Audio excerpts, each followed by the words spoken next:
lecture. This is co-sponsored by the International Education Development Program and the Institute for Education Sciences Pre-Doctoral Fellows Program. We're very excited to welcome Hiro Yoshikawa. He's the Walter H. Gale Professor of Education and Academic Dean at Harvard. He's a developmental and community psychologist, and he studies the development of young children in the U.S., China, and Chile. And he's had a host of early career awards from APA. He's a member of the Board on Children, Youth, Families, and the Committee on Family and Work Policies of the National Academy of Sciences, and has had many honors throughout his career. In 2011, he was nominated by President Obama to the National Board on Education Sciences.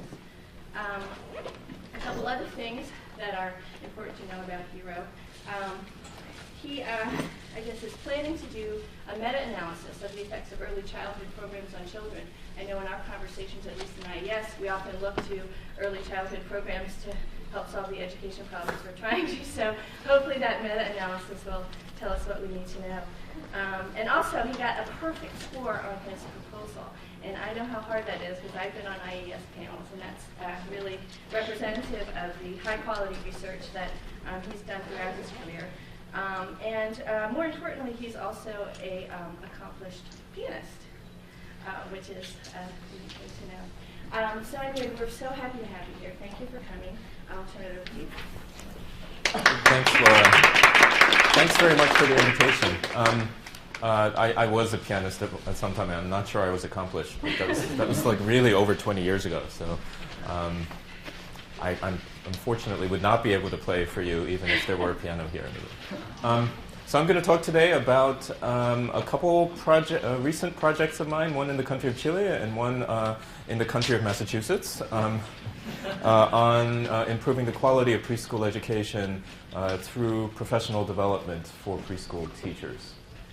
So certainly we all know that early childhood education is kind of a hot topic right now. So I think for those of us, and really John has kind of been such a leader in this field, it's kind of odd to be in a field that is suddenly so accepted by such a diverse group of stakeholders and policymakers. So what we have seen in low and middle income countries as well as rich countries alike is some fairly substantial increases in investment in preschool education. And so access is improving, though still nowhere near universal in nearly all country or local policy contexts.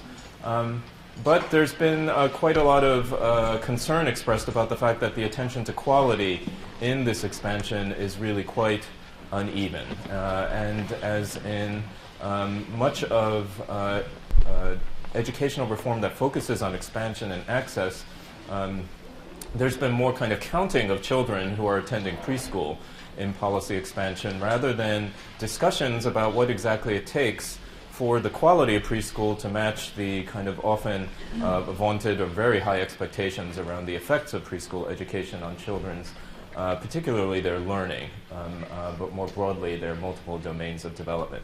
So there are quite a lot of issues in this literature that are complicated, that have to do with how we think about professional development, what are the roles of curricula, of coaching, of learning communities, and how should these be implemented in different cultural and policy contexts with workforces that vary quite a deal in their capacity for instruction and for support of children's other domains of development.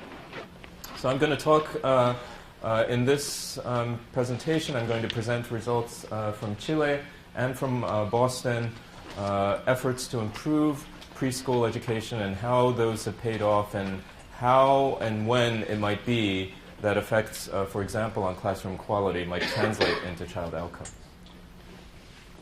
So the first study is Un Buen Comienzo, a Chilean initiative that emerged from concerns about the quality of preschool education, particularly in the public preschool education system in the country of Chile, which, as in the United States, serves a high proportion of low-income or at-risk disadvantaged kids. Chile is a country of fairly high educational and economic inequality, like the U.S. and like many other countries in Latin America. So this is a teacher professional development intervention that was implemented in 6 low-income municipalities in Santiago de Chile, the capital. The goal of this intervention, which was developed in an 18-month period of bringing together the stakeholders of preschool education, the leaders of the main 4 systems of preschool education in the country, one of which is the public system and 3 of which are private systems, Junji, Integra, and Hogar del Cristo. And so this was a very intentional strategy to foster collaboration. In fact, these leaders in preschool education had not sat together and met on a regular basis. This was the first time that this had happened in the history of these 4 systems of preschool education. So both the goals and the overall strategy of this program were decided in this Mesa Técnica Interinstitucional, or interinstitutional technical table. And it also included principals and teachers from preschool systems in Chile. It was led by Andrea Roya de San Francisco, who was a protege of Catherine Snow's, an Argentinian, but who had lived in Chile for many years. And it also did have a kind of an inter-university partnership aspect to it between Harvard and local universities like the Universidad Diego Portales, which ended up being our primary evaluation partner in Santiago, the Católica University as well. So what were the goals and strategies that were decided upon? First of all, reading and language and pre-literacy skills were a primary target of the MESA. The goal of reducing the vocabulary gap, this sounds pretty familiar from the United States, but data from Chile indicating quite wide gaps between middle and upper income kids from upper and middle income backgrounds versus low income kids in terms of early reading and indicators of language development like vocabulary. There was concern in Santiago. How many of you have been to Santiago? And in the wintertime, you've noticed as soon as you get off the plane, sometimes you'll get a sore throat. It's really quite intense, the smog and the pollution. And so there was some sense that absenteeism and attendance, absenteeism was higher during the winter months in Santiago, and that this was driven by chronic low-level respiratory symptoms, by asthmatic symptoms, which are in fact the #1 health problem for in early childhood in the country of Chile. So this is a country that had already made transitions from the most basic health needs around survival, but was struggling with issues around respiratory symptoms and then increasingly issues of overweight.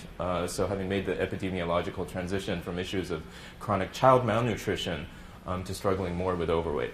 For a variety of reasons, the health component ended up focusing on improving attendance, on hooking up these kids and making sure that they were connected to the community healthcare system in Chile, which is perhaps the strongest in South America. It is a healthcare system that has produced really remarkable advances in child health over the last decades. But this issue, as it happens in the United States, of not having a regular medical home, of not being connected to identification and diagnosis of things like respiratory symptoms, is part of the program. But the center of this program is around supports for the teachers' classroom practices and fostering a positive classroom environment for children's learning and health. So these are some of the partners. I think I've talked about most of these, but they did also include the health and education departments at the municipal level. The governance of Chile at the local level is at the municipality level, and just to give an idea, we were in 6 of the low-income comunas in Santiago, but there are maybe another 10 or 12 or so low-income comunas. They each have their own mayors, education departments, health departments. They each actually have their own political affiliations, so it was actually quite interesting to think about how it is that you think about that in the sampling of municipalities in Santiago. So our intervention topics included language, but also socio-emotional development. I would say that's a secondary focus, but there was modules in the training on behavior management, and identification of the kids with the most challenging behaviors, which had actually never been done in Chile, and providing extra supports for them. In terms of language, an emphasis on oral language in the classroom, on vocabulary development through increasing language-rich interactions, encouraging children, for example, to ask questions, introducing extended discourse into book reading, and providing a much wider range of books in the classroom. So those were some of the features of the language component. And the health component involved training around hand washing and institution of hand gel in the classrooms, working with families, preschools, and the community health centers or consultorios to make sure that all families were engaged with well child visits and the children were up to date on well child visits, and identification of children for the system in Chile that provides extra services for kids at risk due to pulmonary symptoms, respiratory symptoms, and actual asthma, things like bronchitis as well. So our mediators were really primarily around classroom processes, and for that reason we employed the class instrument, Bob Pianta's instrument, for the first time in South America using videotaped methods. And we also targeted families' involvement, as I said, with the community health centers. So what was the core of this program? We introduced for the first time in Chile a system of regular coaching. And so trained coaches who were generally master's level psychologists and folks in education with experience in preschool classroom teaching. And this is a 2-year program with monthly cycles of professional development and support for teachers. Each year there were 6 monthly cycles. Every month there was a didactic half-day workshop provided to teachers and their aides on specific topics with, again, language probably comprising about half of those modules, health being introduced in about a quarter of them, socio-emotional in about a quarter, and a family engagement component, though that was, I have to say, less intensive. It did involve bringing families to preschools, which in Chile is a very unusual fact. So parents can drop off their children in front of the preschool, but they generally don't enter the preschool. So there were workshops, 2 a year, conducted for families in which parents were invited into the preschool to understand what kinds of interactions the teacher was engaging in to support the learning of the students, and to provide activities where the parents would engage in some of the very same learning activities with their children. And all of the anecdotal information from focus groups with parents, with teachers, with aides, with coaches was quite positive. And the take-up of this coaching intervention based on kind of pure sessions attended was very high, generally around 90%. So every month there was a didactic workshop, and then there were 2 sessions in which the coach actually came into the classroom and observed some of the strategies that were the focus of that month's workshop.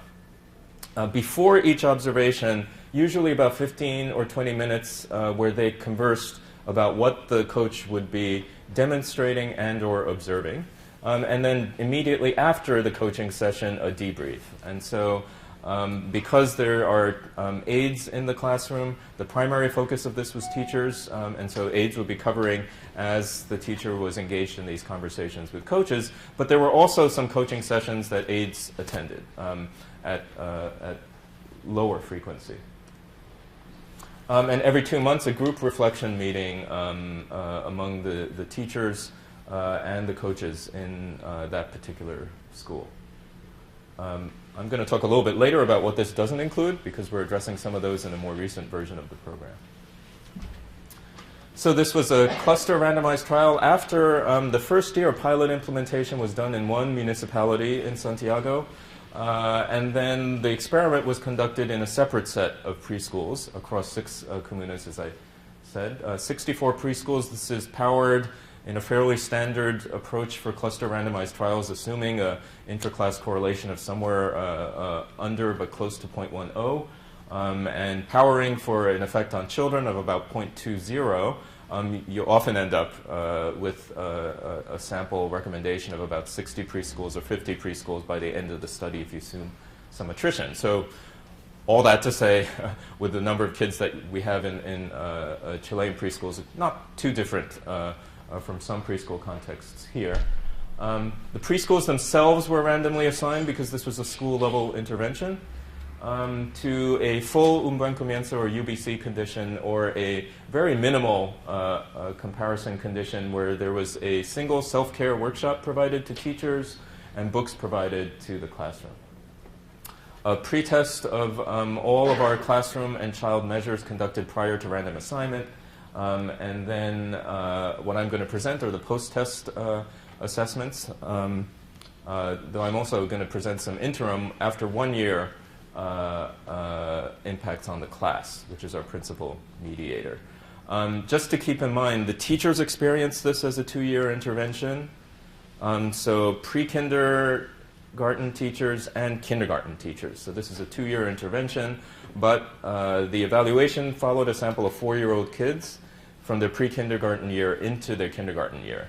So these are effects of the first year of implementation for pre-kindergarten teachers and the second year of implementation for the kindergarten teachers. So the post-test occurs because we follow one cohort of children longitudinally that way. So that's just something to keep in mind. And these teachers were essentially 2 different sets of teachers, right? So something to think about. So this was not a random selection of preschools. There were some sampling criteria based on percentages of at-risk families in those municipalities. 14 municipalities were invited to apply. 6 were selected. Virtually all preschools in each of these participated. I'm going to talk a little bit later about an alternative as far as buy-in. This was somewhat more of a top-down process because of how comunas and departments of education roll out new policy initiatives. The random assignment occurred through a public lottery or sorteo, so not done on a computer, but literally done with, taking names, having slips of paper to make it very transparent, and that really suited the local political context. The mayor was there, the directors of preschool education, in a way that felt more transparent locally than to actually use a laptop and a random number generator. Our sample is about 1,900 4-year-olds in 91 classrooms, 119 teachers, 94 aides.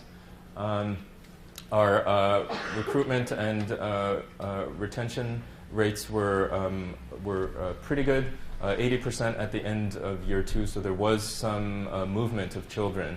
And we did try to follow them up if they were no longer in school by going out to neighborhoods and following the attritors and doing home assessments of children's development.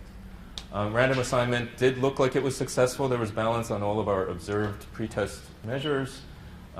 Is the sample generalizable? We compared this low-income sample to a more general sample covering all the low-income children in Santiago using the 4th grade National Standardized Assessment, or the SINSE, and there were no differences on that, or a nationally gathered family risk measure that's gathered as part of the SINSE process.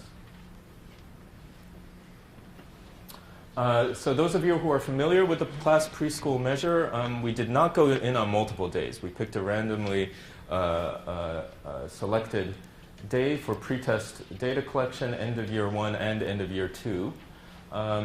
And we trained coders at UVA.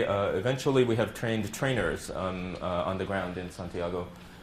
Interestingly, confirmatory factor analysis suggested that the factor structure was exactly the same as it is in North America, with subscales of emotional climate, classroom organization, and instructional support. So emotional climate consisting of things like responsive and warm interactions, classroom organization consisting of things like instructional time on task and organization of the day into different sets of activities, instructional support constituting more of the instructional aspects supporting children's cognitive development. These are general measures of quality, though, and I'm going to present some measures that are much more specific to the theory of change of un buen comienzo a little bit later.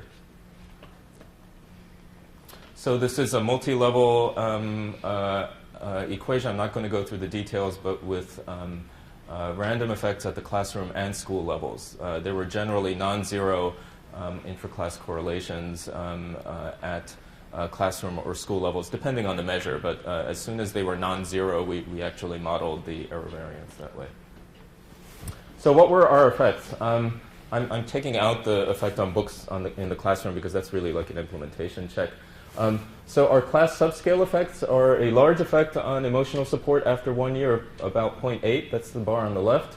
A moderate effect, 0.46 on organization of the classroom and instructional support. That's at the end of year 1, which are the pre-K classrooms.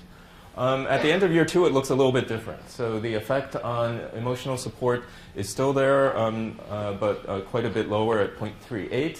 The effect on organization of the classroom at 0.43, and no effect on instructional support. I'm sorry that not all of you are going to be able to see this, but this gives you a sense of what the means are in this sample of low-income preschool classrooms in the control group. And the means for emotional support and classroom organization are not that different from other samples of preschools in the United States, particularly in low-income context. For emotional support, they were about 4.6, which is kind of in just exactly in the middle of the scale, about 4 for classroom organization. But you'll note for instructional support, the mean was 1.8. And that is low. And in the United States, we also find that the mean for instructional support in the class is generally lower than for these other 2 subscales, but this is even lower. So in the US, we often find something that might be in the 2 to 3 range for instructional support. We notice here we find it really not even hitting the 2 mark, but really being between 1.5 and 2. Okay, turning to the language and pre-literacy impacts, we do not find any significant effects at this point at the end of kindergarten on language. The only hint is a 0.09 effect size on letter-word identification, which is a basic decoding skill. So that appears to be moving in the right direction, but not significant. Keep in mind that this is powered for a 0.2 effect size, so anything below 0.2 is generally not significant. For socio-emotional impacts, we have teacher and parent-reported externalizing, prosocial, and attention and compliance. And on these, we find a little bit of more of a story with significant effects and reductions of parent-reported externalizing behaviors, increases in teacher-reported attention and compliance, and non-significant but similarly sized effects in reductions in teacher-reported externalizing and increases in teacher-reported prosocial behaviors. These are literally right off the press. We just presented them 2 weeks ago to the board in Chile. So we're going to, we probably will move to doing some data reduction through factor analysis on the socio-emotional end. But those effect sizes are clustering around 0.15, all in the positive direction, but not all significant.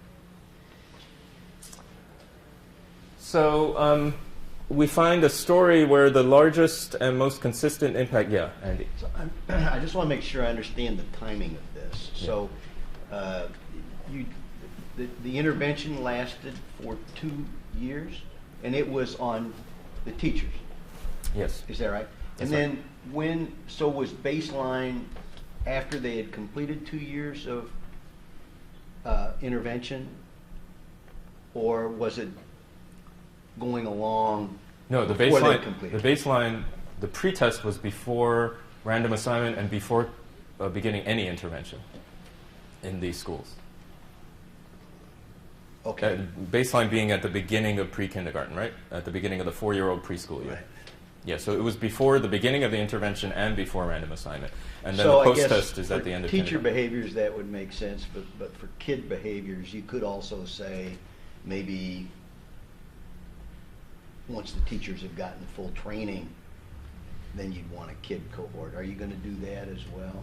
I'm going to talk a little bit more about the future work that we'll be doing and have been doing in another region of Chile, where from pressure from the ministry, we actually started a second implementation in the region directly south of Santiago. And we're taking a little bit of a different approach, so I'll talk a little bit more about that. But that's a great point. But this is something to keep in mind, is that our first year of intervention was in literally the first year of implementation. It's not like the program had not been tested before, but it had been tested in a different set of preschools, right? And so to keep the experimental design as clean as possible, the teachers had actually not gotten any training prior to the pretest. We did look, by the way, and so far we've looked at moderation by initial child language skills and also by initial class scores, and we don't find much evidence of that moderation at this point. So why no impacts on language or pre-literacy? I think there may be a few different explanations. We see some hints that it's moving in the right direction with the most basic skill of decoding, but we have, first of all, very low instructional support means. And our local Chilean collaborators talk about the culture of preschool still being largely about play.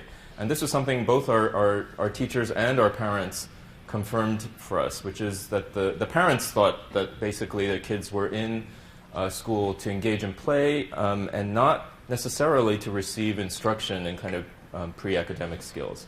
The country has standards, but they are not linked to curricula. And our Mesa Técnica was very specific in saying that they did not want Un Buen Comienzo to be an actual structured curriculum with materials and structured activities, sequenced activities in the way that we think of a curriculum.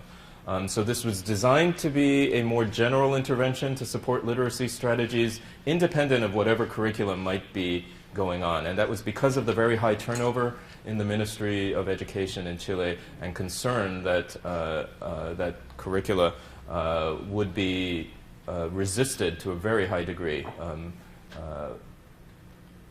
by a variety of stakeholders. Yeah, John. Hiro, could you tell us a little bit about the country's if it has a certification process for early childhood, or if there are any kind of standard educational context, and what was the level of education of the folks in your communities? Is there any kind of certification process for early childhood? Do they have to go through a program?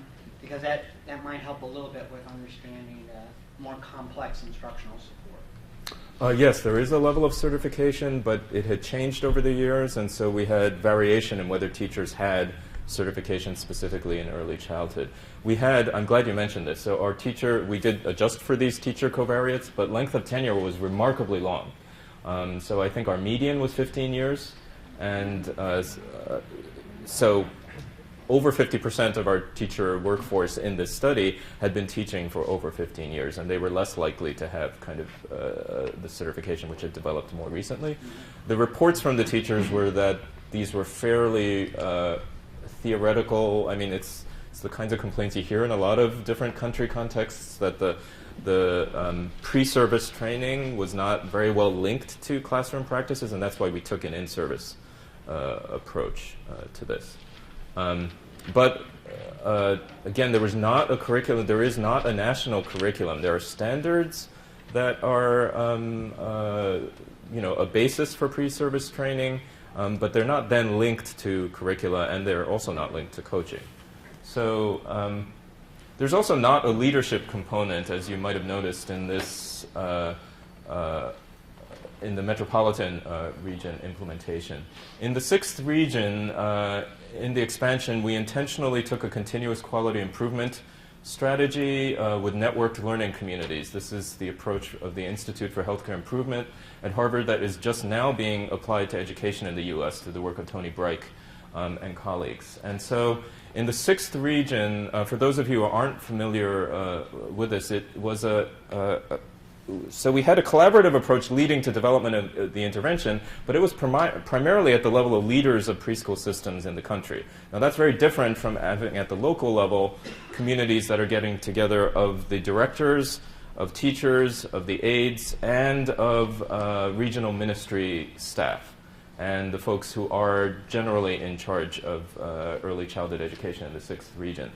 So in these, there have been we're now in our 2nd year of learning sessions and tests of change. For those of you who are familiar with this, within an educational context, we're starting with the Un Buen Comienzo model, but with each of the components, these communities, these groups are working together to work on how to intensify and improve the quality of the program. And what has happened is that despite the fact that the original model, the Mesa Técnica, did not want prescribed dosage of activities in Un Buen Comienzo, our schools in the 6th region have already started to engage in that kind of work to intensify the program. themselves through this continuous quality improvement strategy. So our next phase of work will be to build in guidelines around what the frequency that might be expected of the different activities, particularly the language and literacy activities, should be in the program. And right now we're continuing with measurement of the class and with child outcomes, but we're hoping to engage in some tests of mechanisms to see whether the new program, as it expands, might be having the effects we would want to see on the specific literacy strategies in Un Buen Comienzo. So a big part of this picture is to actually know what was going on around implementation of the intervention. So I'm going to present the data from what I think is a very neat way to kind of use videotape data, which is to recode it for the particular literacy strategies that your intervention targeted. So this is a sub-study funded by the Ministry of Education, led by Susanna Mendive and Chris Weiland. The same source of video data, which are 4 20-minute segments, 80 minutes total, from a randomly selected preschool day, but recoded, blind to condition, with a minute-to-minute analysis of Un Buen Comienzo literacy strategies and non-Un Buen Comienzo literacy strategies.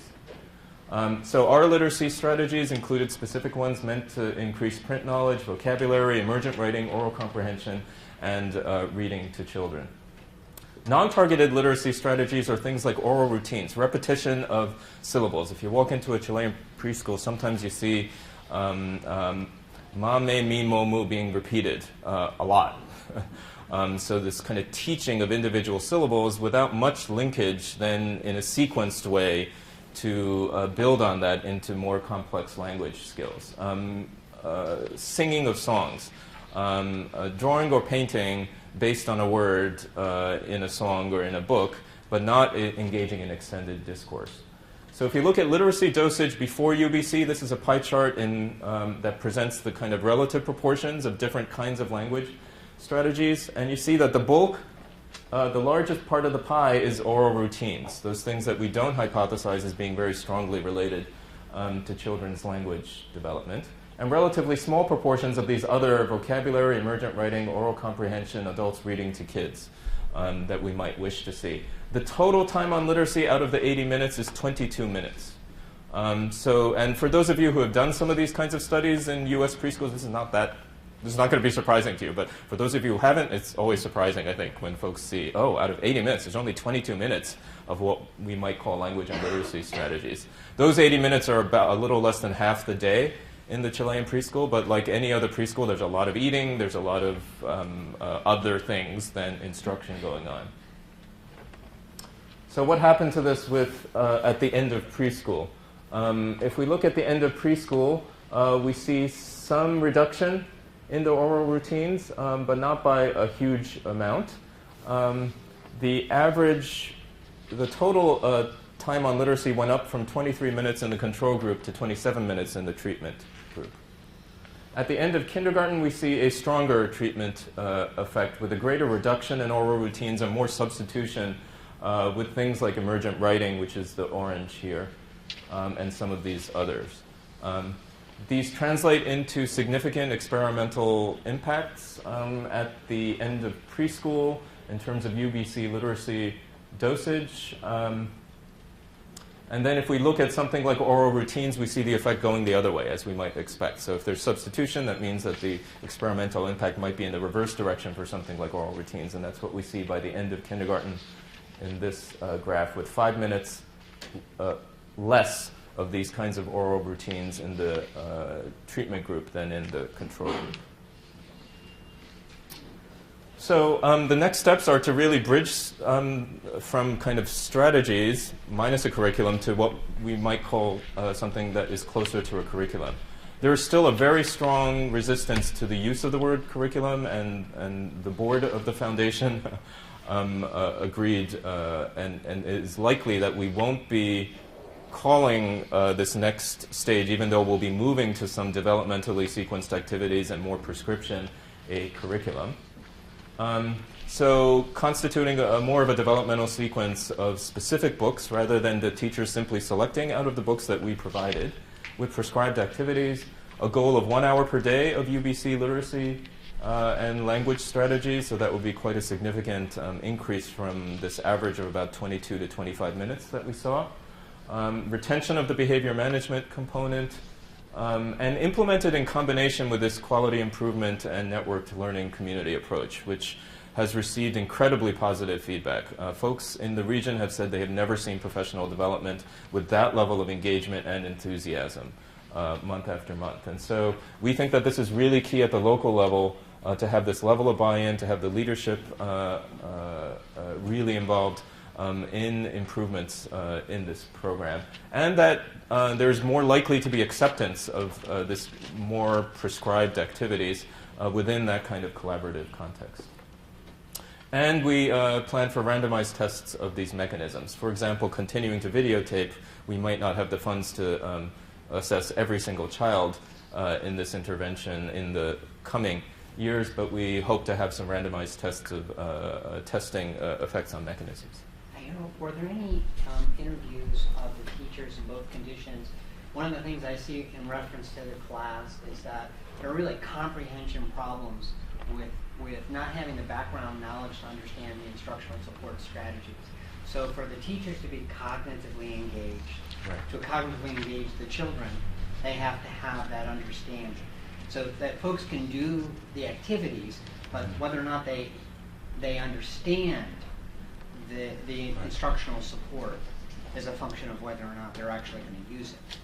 Yeah, so our focus groups really provided that kind of information. I don't have the time to go into the nuances of the focus group strategies. The overall reactions were positive. And there was a typical comment was something like, well, you know, I learned this in my training. I knew I was supposed to do this. So they would say that they understood the rationale. There was no cultural conflict with the goal of more rigorous instructional, what we might call rigorous instructional strategies to support language development.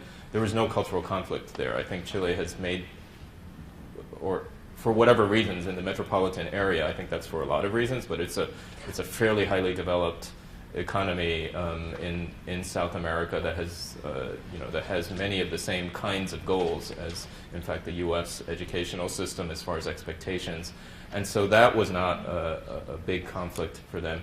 And so the positive comments were then, well, but now I have strategies.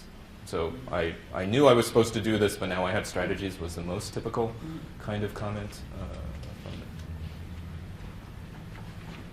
So. Well, before I turn to study 2, any comments on the Chilean study? Okay, so this study about the Boston Public Schools preschool program in a very different context, I think, is linked because it's based on a system that made some of these decisions around coaching and curriculum development in a slightly different way than occurred in Chile. And I'd like to acknowledge Chris Weiland. This was one of these instances of an extraordinary doctoral student who got a full IES grant in her second year of doctoral studies and implemented in regression discontinuity design. She's going to be starting next fall as an assistant professor at the School of Ed at Michigan. So what's the policy story here? The pre-kindergarten program, like many systems, had gone through rapid expansion under Mayor Tom Menino. Currently, about a third of 4-year-olds are enrolled in the Boston Public Schools public pre-kindergarten program. Jason Sachs, who's the director of early childhood services, decided, very evidence-based guy, wanted to really see how his classrooms were doing about 4 or 5 years ago.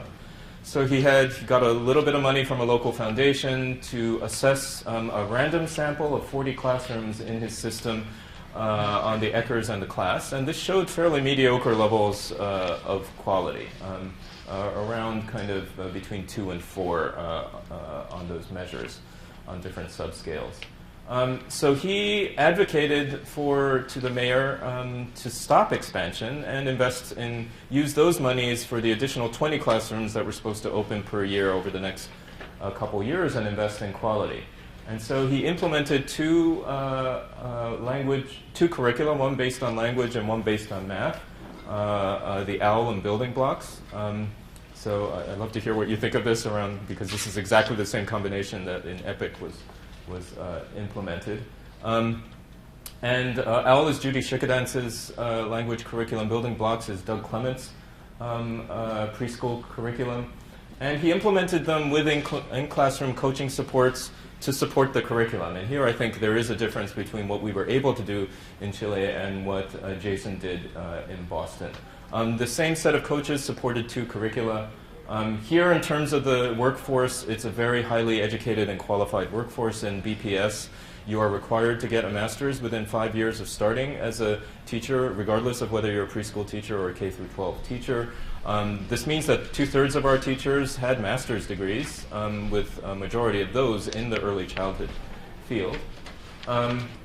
And the coaches were similarly very highly qualified. So this is quite unusual, relatively speaking, even when compared to the Tulsa public pre-kindergarten program, which is the most well-known public pre-K program evaluated using exactly the same method of the regression discontinuity design. So we were interested in certainly in impacts on the primary targeted outcomes of language and math skills, but also to see whether there were perhaps spillover effects. If we obtained strong effects on language and math, would we also see effects on executive function? So working memory, inhibitory control, and cognitive flexibility. As well as some limited measures of emotional development that primarily had to do with emotional identification, because that was part of the OWL curriculum, is the building of vocabulary associated with emotion. So within this public pre-kindergarten literature, where there have been between 10 and 15 evaluations at the state and city levels by Steve Barnett, Bill Gormley, Deborah Phillips, Vivian Wong, Tom Cook, and colleagues, this is the first study where we have the treatment this well defined. So in most of those, in actually all of those contexts, there was not an actual curriculum being implemented consistently across all of the preschools in that system. And here we have that definition of the intervention. So here we have a sample of about 2,000 children, fairly diverse race, ethnicity, fairly representative of Boston. This is not a means-tested program, so that's important to state. It's not universal, meaning that there's not a slot for everybody. So you apply, and then you're given a slot. And not everyone who applies can get a slot. But it is not restricted to low-income populations, and that's important to keep in mind. So this has about 2/3 of the sample on free or reduced price lunch, but not, for example, higher than that. In 67 schools. So for those of you who aren't familiar with the regression discontinuity design, it's based on the fact that a birthday cutoff is strictly adhered to and provides access to eligibility for the preschool program in that academic year. And it turns out in the Boston system, this birthday cutoff was very strictly adhered to. So if you look in our sample, we don't see a pileup of cases, for example, on one side or the other of the birthday cutoff, which would suggest that folks are letting in kids who just missed the cutoff, or there's some kind of gaming of that system. So treatment and control are actually not quite the right ways to think about this. The impact is specific to this area right around the exogenous cutoff. It's a neat design in that you can get a fairly good causal estimate of the impact with a 1 point of data collection for the kids who are showing up for preschool, who missed the birthday cutoff the year before, but those who are then showing up in kindergarten who had access to preschool the year before. Now, there's a lot of complexities to this design, which Chris, being very rigorous in her methods, decided to work into. And so we had a whole methods workshop at Harvard with some of the top economists and policy analysts from places like MDRC and Mathematica and Guido Imbens, and people who've been associated with this particular regression discontinuity design because there are some real challenges around this, around the lack of an initial defined sample. And so Chris did a whole bunch of robustness checks, which I'll go into in a minute. But it's the basic of this. The basic model for this is that the birthday cutoff, if you line up your whole sample, the 4 and the 5-year-olds, at that birthday cutoff of September 1st, let's say this is a typical outcome in preschool that shows a linear pattern of growth across the ages 4 and 5, like many language, like letter word identification, let's say, or PPVT vocabulary. You should see right at the cutoff a vertical distance, a jump in the line that would represent the causal impact of the program. This would be a positive impact for, let's say, a language outcome. There's a fairly standard approaches in the literature for how to run the equation and the standard set of robustness checks. Before I give you the results, there was a fairly low-intensity fidelity study compared to the one in Chile, not based on videotape, based on coaches' report who reported moderate to high levels of implementation, generally around 4 on a 1 to 5 scale. These were, we did take the care to develop fidelity assessments in collaboration with Judy Shikadance and with Doug Clements and Judy Sarama, the developers of these programs. So those were separate fidelity measures for building blocks and for OWL, with similar means and standard deviations for both. So what are our effect sizes? We find the largest, in this literature, this lines up the prior studies in Tulsa, Michigan, New Jersey, South Carolina, West Virginia, Oklahoma, 3 studies in New Mexico. The effect sizes on the outcomes for which that we had in common with these other studies. And we find the largest effect to date on applied problems, which is the math subscale of the Woodcock-Johnson. In terms of letter word identification, effects nearly as large as the program in Tulsa, so 0.62. The largest effect size on the PPVT to date, 0.42. And Doug Clements developed a short form of his long mathematics assessment for us, and we have an article in the Journal of Ed Psych on the psychometrics of this new short form, which has good psychometric properties and a robust effect size of 0.5 on that short form, which is correlated about 0.7 with applied problems. It turned out this fit the ideal of what an RD study should look like as far as our language outcomes. It's a beautiful fitted relationship. No matter what you added to this, it was a linear relationship. Nothing non-linear or quadratic or interactions or those kinds of things was needed. In terms of the executive function impacts, consistent impacts on backward, forward digit span, Doug Fry's measure of the dimensional change card sort, the pencil tap, and not on a experimenter-rated measure of attention from the task observation questionnaire, but otherwise for the direct child assessments, all positive effect sizes between 0.2 and 0.25, which fits our kind of spillover type of hypothesis. One of our hypotheses, of course, is that a math curriculum directly builds executive function skills. But this fits the fact that we might not expect as large an impact on executive function as we might expect on math. And so these are about half the size of the effects as the effects on math skills. For the emotion recognition questionnaire, we find a small but significant positive effect. That's the emotion labeling aspect that the OWL targeted. Again, not on this lighter, this is the task orientation questionnaire, the revision by Sibel Raver and colleagues, and nothing on that measure.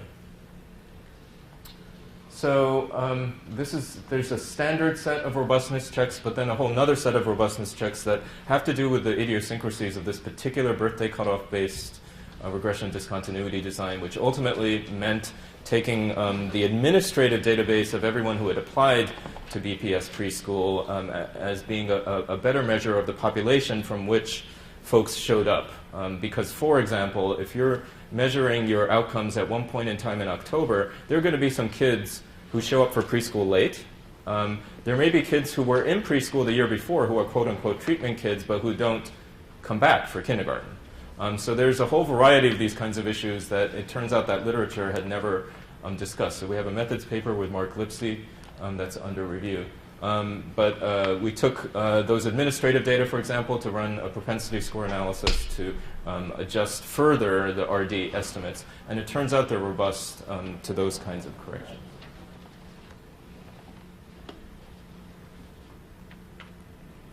Okay, we had a nice subgroup story. This was positive for all subgroups, but significantly stronger for children in low-income families for math, the DCCS and the pencil tap. Stronger for Hispanic and Asian children relative to white children. The Latino white school readiness gap in math and language was essentially entirely eliminated. Now, before we celebrate, we have to think about what happens after the kindergarten, after the pre-kindergarten year. And so teachers have already in Boston Public Schools noticed that the kids who've come out of the BPS preschool are coming with higher levels of skills. And so they have more variability in the skills in their classrooms. And that's a challenge to teach to.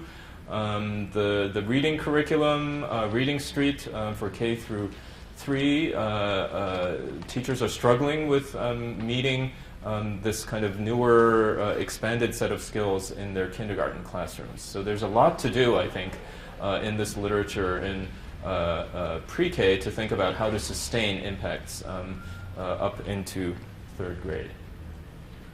So we have some of the largest effects to date in the public pre-K literature. Disparities in school readiness were reduced. This really follows a policy decision to invest in quality through the combination of 2 evidence-based curricula with skilled coaching. It was implemented with moderate to high fidelity of implementation, with the caveat that that was only observed by coaches. So yes, I think the big question is, are these results sustained? On average, in our meta-analysis with Greg Duncan and Catherine Magnuson, across the entire early childhood education field of rigorous evaluation since 1960, we find that early childhood education impacts from post-test decay an average of about 0.27 or so, decay at the rate of 0.03 a year, which means that they would fade out to 0 by 10 years after the program, assuming kind of education as usual in the control groups or comparison groups of these evaluations. So this is something I think that is really the biggest challenge in the early childhood field, is how to support, when we have high quality early childhood education, how do we support sustained impacts later into schooling? Yes, way back there. The variation of the fidelity implementation seemed to be a little wide for the 2 different curriculum. And I'm wondering if you looked at an interaction between the fidelity implementation and the treatment. You can't really do that. It's only observed in the quote-unquote treatment, right? Like the control group, so this is the oddness of this design. The control group shows up in preschool, and that's the first time you see them. So it becomes really quite difficult to do that. It's based on kind of the timing of when a treatment is received. And so Mark Lipsey says, well, this might be closer to a repeated cohort kind of design. We think it's still different because there's a true birthday cutoff that makes it a stronger research design than simply comparing successive cohorts. But yeah, that makes it very hard to look at moderators. Moderators at the level of fidelity, or mediators in a kind of our traditional sense of how we think about mediators. So it's just a challenge of the design. There are approaches to doing this where you embed an RD study within a larger kind of community cohort, and that's a very strong design. And then with a defined population on both the treatment and control sides followed over time, it becomes somewhat closer to experiment, but it would still leverage a policy of a strict birthday cutoff. So I think Mark, in at least one of the studies in Tennessee or somewhere else, is using that a little bit more of that kind of design. So increasing access to improving quality is really the theme of the talk, and there is a small but growing literature in ECD. If you look at the last Lancet review, there's a set of 5 or 6 of those interventions, including the Costa Rican intervention that led to the Chilean one. where in the global ECD field, we're starting to actually evaluate rigorously the impact of efforts to improve the quality of ECD services, rather than simply to compare ECD services to no ECD services. There goes the rest of my talk. I pressed something. Well, that's enough for now, isn't it? Thank you very much.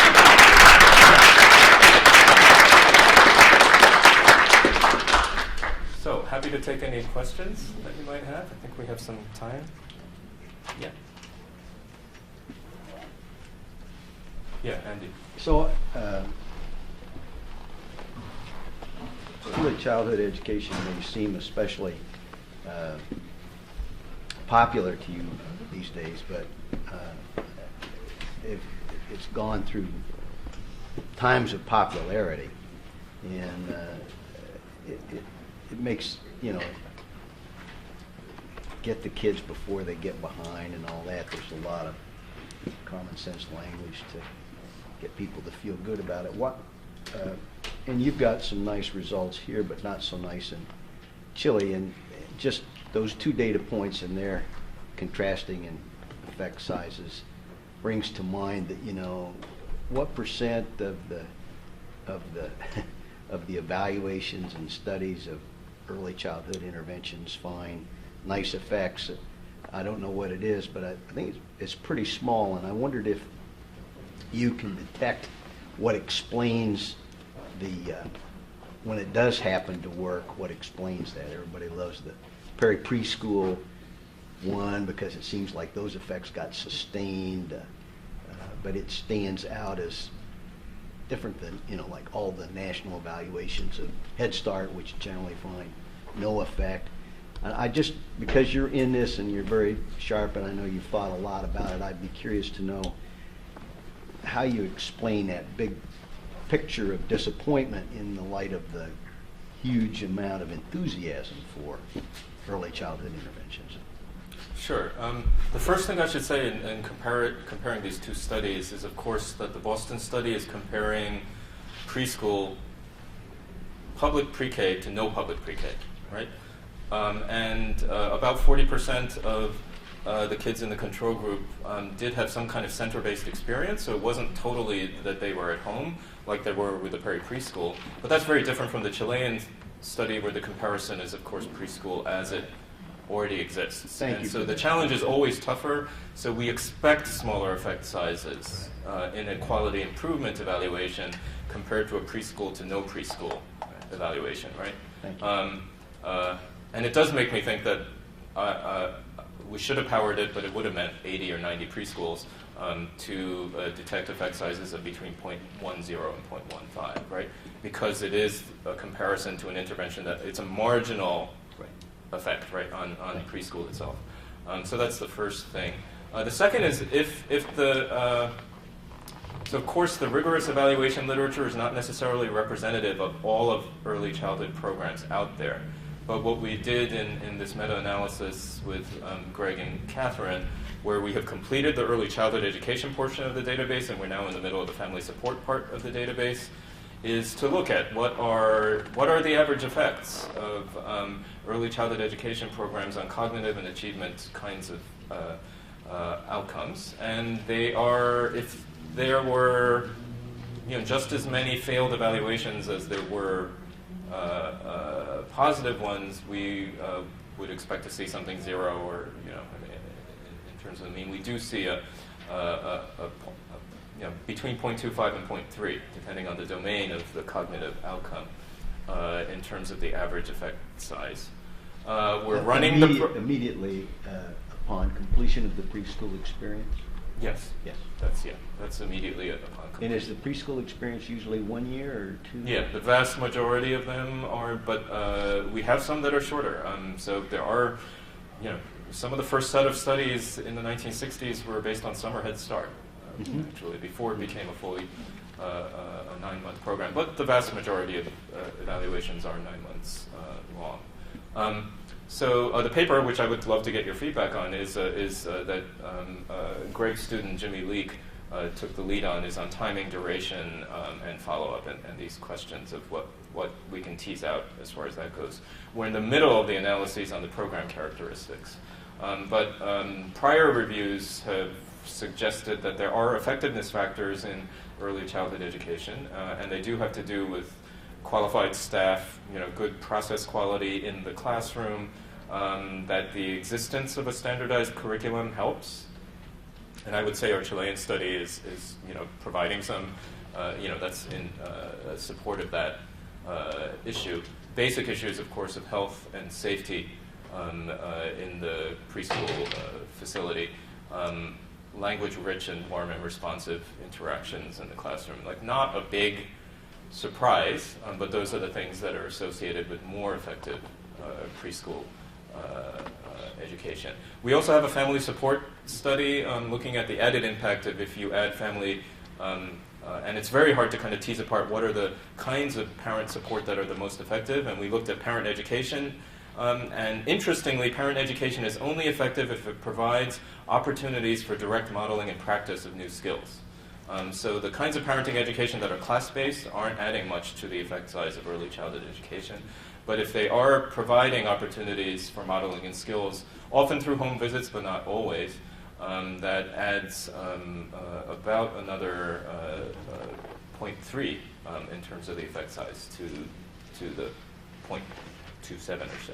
And are these preschool versus no preschool effect sizes? They're largely preschool versus no preschool effect sizes. Yes? Are there studies that look at these students, not specifically in the case of Boston, but in other instances that look at these children throughout 12th grade? Because the gains obtained before they enter kindergarten can, from kindergarten to 12th grade, be minimized or, simply go away. So all that great attainment, how is that followed through to ensure that the investment you're talking about, is maintained for the life cycle of being in school? Yeah, no, that's the big challenge. Now, of course, we have hints from important studies by Jens Ludwig and David Deming showing that Head Start is implemented first in the 1960s, but again in the 1980s, that the achievement effects do, quote unquote, fade out by, usually by 4th or 5th grade, but that high school graduation rates were higher for those offered the opportunity to participate in Head Start, for example. So we have some questions in the field about whether a preschool compared to no preschool is still producing some difference in a level of engagement with schools, something that we don't measure very well or consistently in evaluations, that might be responsible for some of these more life course, longer-term outcomes that these economists have found using some fairly creative but strong research designs. Again, that's Head Start in the 80s and 60s, and Head Start now has a lot of competition from big increases in public pre-K programs and a variety of other community-based programs. And are those showing different results or the same results? The new ones, the very newest study is the Head Start Impact Study that Andy mentioned, which found very small effects right at post-test, which faded even more quickly than we might have expected. So, yeah, so we don't know. The 3rd grade results are about to be released, and they've been sitting on them. Not a good sign. No. But yeah, so that's it's a big question. Just on the policy, what, if any, of your findings kind of worked their way into the Common Core? Did anything as far as components that are promising practices? So I think this is all about preparation for the Common Core, right? Because the Common Core preschool is, so the way that standards are being implemented at the state level in the U.S. for preschool, there was some real movement through the Early Learning Challenge grants, and there's been just a lot of state-level movement in general around standards for early childhood learning.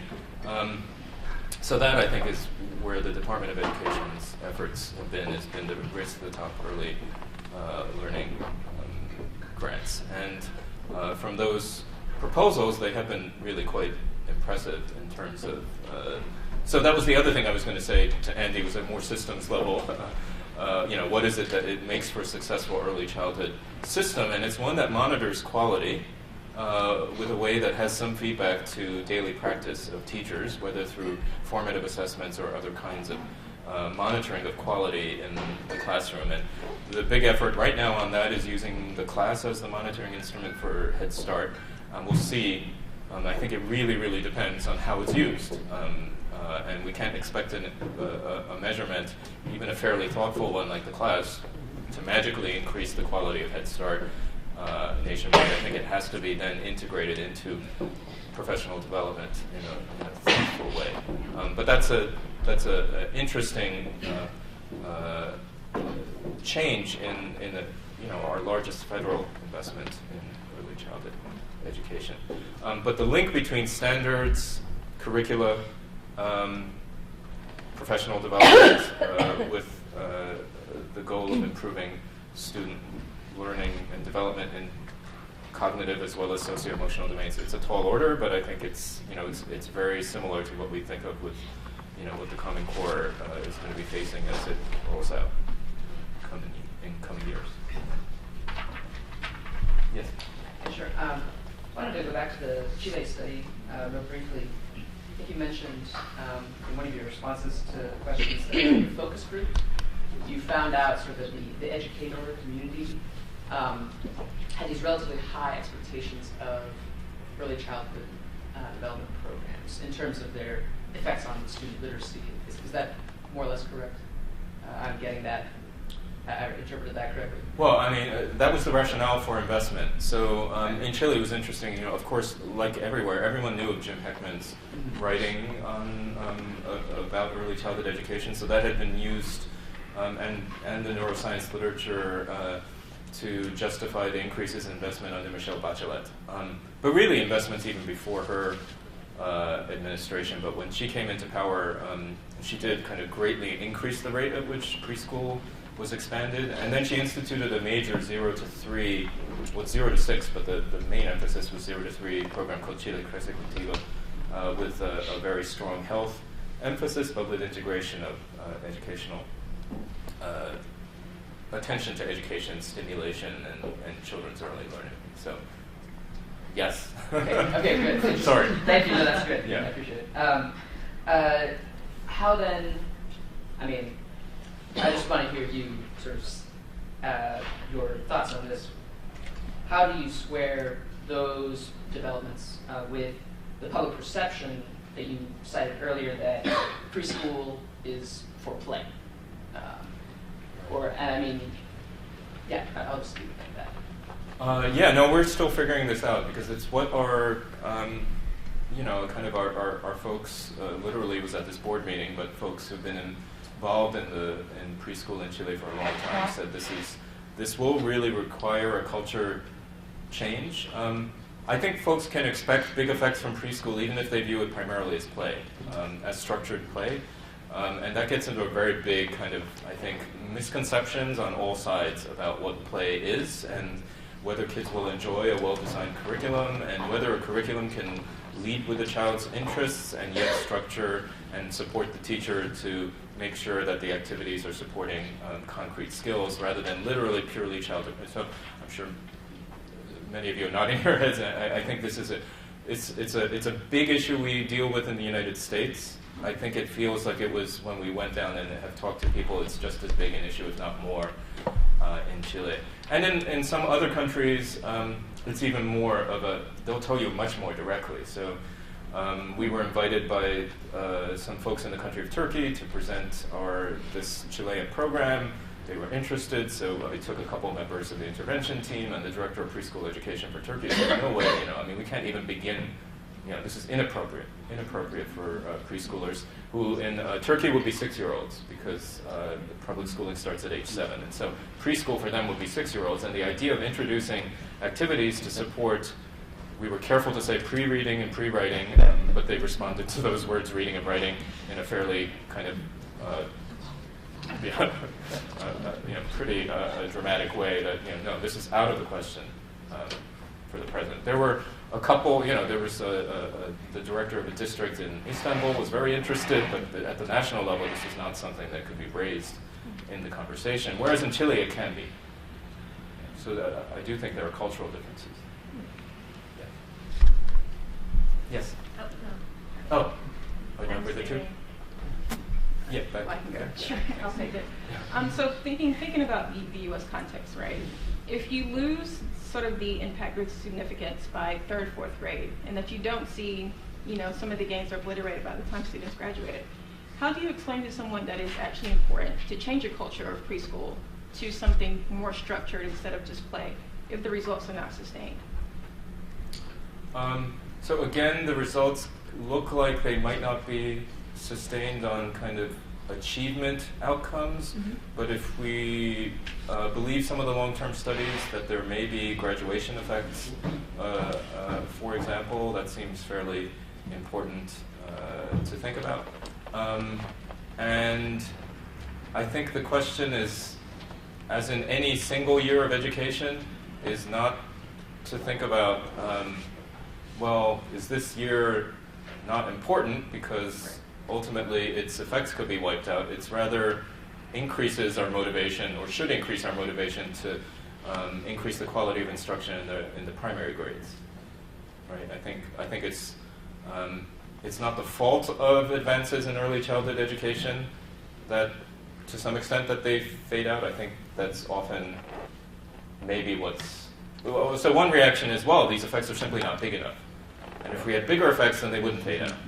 And that may be true, but you can't deny that, and in fact, we have recent data showing that the classroom quality in kindergarten and first grade moderates the long-term impact. So this was Sibel Raber's Chicago School Readiness Project, where they found that for the kids who went to low-quality kindergarten classrooms, the effects were literally wiped out.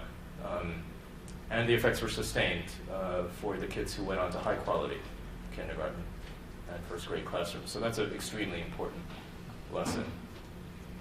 And some of Catherine Magnuson's work, I think, also suggests that in a non-experimental way. On that high school graduation effect, did you think the methodology was up to controlling for the kinds of collinearity problems that probably come with those data, since certain kinds of families exercise their preschool options, right. Others don't? So Dave Deming's study is a sibling fixed effects study, and so it depends on what you think of those studies. So essentially comparing siblings in the same family who do versus don't get access to a particular kind of program.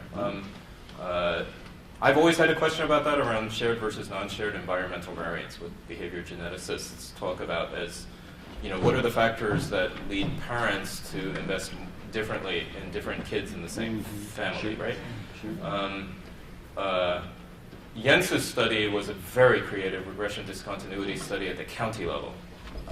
So it's a very, very fascinating, it's just a really, really interesting study to look at. I think it's very strong, but these are not pure randomized experiments. Is there a birth order effect? Is it more likely that the first kid gets preschool, or less likely that the first kid gets preschool?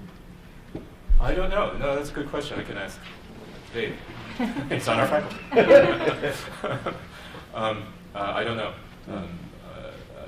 I'm fairly certain all of that's controlled. In fact, I'm certain that, he uses Janet Curry's.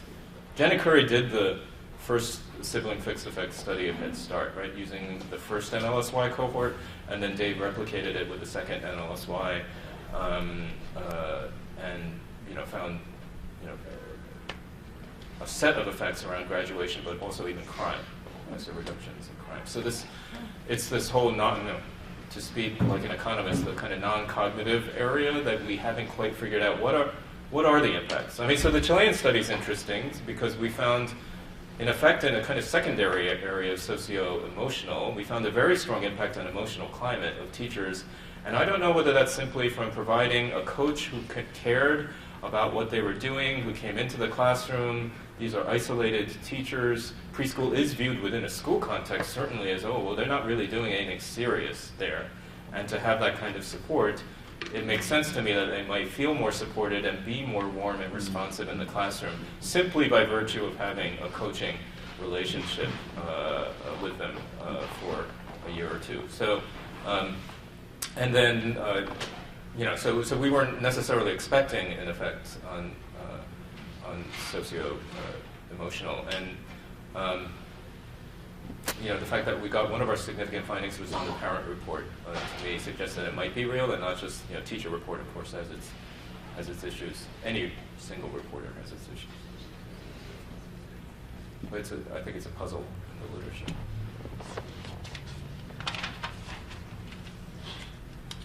Okay, well, thank you so much. Thank you.